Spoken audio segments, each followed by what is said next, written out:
My friend went into the most haunted forest in America and never came out. It was 267 days ago, but still haunts me even now. I'll carry the guilt with me to the grave, because it's my fault. His name was Josh. He was a great guy and a great friend, and he was always up for a challenge. The horror started when our group of friends decided to explore Freetown Fall River State Forest. As we were entering the state park, I made a mistake I'll regret for the rest of my life. I dared anyone to go into the forest, by themselves, for 2 hours. To prove they were in the forest the entire time, they would have to record everything they heard for the whole 2 hours. I was hoping that Andy would accept the challenge, as he always gets chicken and backs out right before it's time to go. Then we get to bust his balls. But this time, standing just on the edge of the most haunted forest in the country, Andy just stood there. I knew Dave wouldn't take the challenge. He's probably the smartest among us and has a ton of common sense and a healthy respect and fear of the unknown. Then I saw Josh out of the corner of my eye. He was walking towards the forest, phone in hand. "See you in 2 hours with a kick butt recording," he said. As he disappeared into the dark woods, the last words he yelled were, "This is going to be epic." We all laughed nervously, thinking he was just trying to show off. Surely he would pop out in a minute or two. He was always joking around like that. But when he didn't come back after an hour, we started to worry. I grabbed my gear and started to go into the woods, but Dave and Andy pulled me back. Dave said, "Let him have his moment of glory. He'll be back after 2 hours." With a great story, no doubt. It was starting to get dark, but Josh could take care of himself, right? 2 hours came and went. We all tried to call Josh's phone, but it went straight to voicemail. Our thinking was that he must have used up his battery by trying to record the entire 2 hours and win the challenge. Why did he take the challenge? Why did I open my big mouth in the first place? We searched the forest for hours, staying together in a close group, but there was no sign of him. We called out his name, but there was no answer. It was pitch black now, and our phones were running low on batteries from using our flashlights. We eventually had to give up the search and go back to town. We told the authorities what had happened, but they didn't seem too concerned. They told us that people went missing in the forest all the time, and he probably got lost. "He'll find a trail out and be back on his way home in no time," the officer said nonchalantly. But I knew deep down that something more sinister was going on.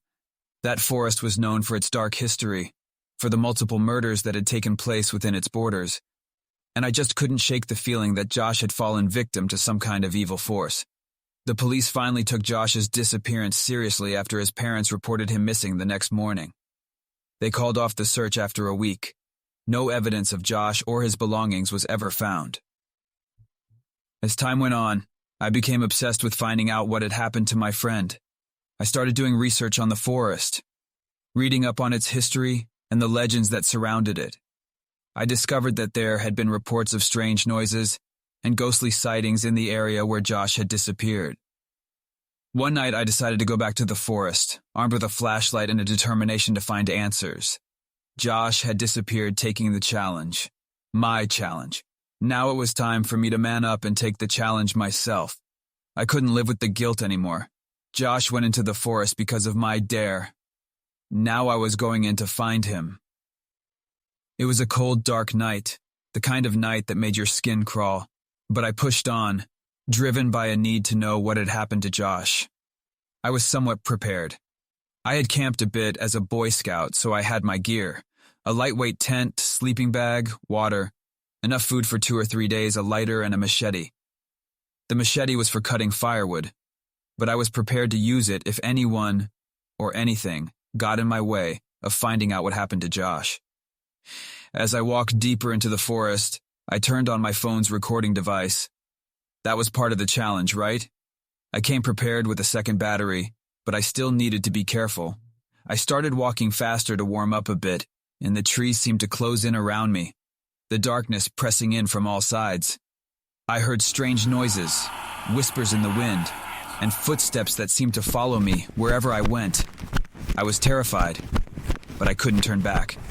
It wasn't long before I stumbled upon a clearing where I saw something that made my blood run cold. There, in the center of the clearing, was a group of figures, standing in a circle around a fire. I couldn't make out their faces, Did they even have faces? But I could feel their evil energy, like a black cloud hovering over them. I watched in horror as they performed some kind of ritual, their chanting echoing through the forest. And then, suddenly, I felt dizzy and blacked out. When I came to, I had a splitting headache, and the first thing I noticed was the figures were gone, as if they'd never been there at all. Did I imagine them? Was it a nightmare? Then I looked at my phone to see what time it was and how long I was out for. 2 hours? Exactly 2 hours? What? Then I checked my phone's recording device. It was turned off, but there was a recording that lasted exactly 2 hours. My head was killing me, but I sprinted back to town, my heart pounding in my chest, and told the police what I'd seen. But as I thought, they didn't believe me. They told me that there was no evidence of any kind of cult activity in the forest, and that I was probably just experiencing some kind of hallucination. They did notice the bump, and a little bit of blood dripping from my head. I must have gotten that gem when I blacked out, but I knew what I'd seen, and I knew that something evil was lurking in the forest.